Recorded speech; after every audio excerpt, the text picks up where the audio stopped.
sindacati di polizia attaccano la riforma della pubblica amministrazione ispirata solo a una logica di tagli lineari e indicano lo stato di agitazione. All'incontro di domani a Roma con il ministro Alfano si aspettano provvedimenti immediati e soprattutto il riconoscimento della professionalità e la concessione di diritti fondamentali quali il diritto allo sciopero.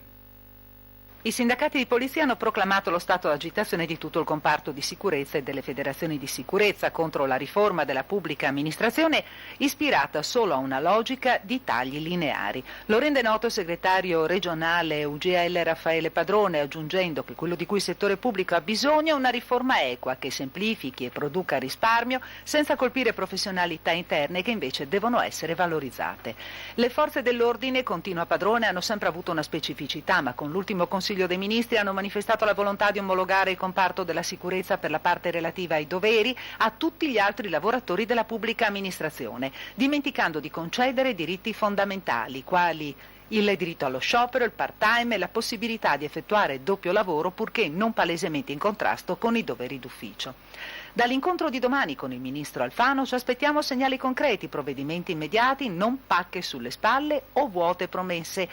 Segnala in una nota il SAP in vista dell'appuntamento fissato a Roma al quale parteciperanno tutte le organizzazioni sindacali di polizia. Tra i problemi sul tappeto vi sono il contratto di lavoro dei poliziotti fermo da 5 anni, del tetto stipendiale, del riordino delle carriere e della previdenza complementare. Temi sui quali il ministro ha già assicurato il suo impegno, ma non è più tollerabile, continua la nota SAP, il fatto che i colleghi abbiano perso dai 100 ai 200 euro in busta paga tra mancato assegno di funzione ed avanzamento e soldi che come arretrati non si rivedranno più. Non chiediamo la luna, continua SAP, ma solo quello che è possibile e fattibile, evidenziando che il SAP, pur essendo la seconda sigla rappresentativa delle forze di polizia, non dispone delle risorse economiche necessarie per finanziare professionisti in grado di predisporre una piattaforma contrattuale o gestire eventuali contenziosi e di essere costretto a fare tutto in proprio con operatori della Polizia di Stato collocati in aspettativa o in permesso.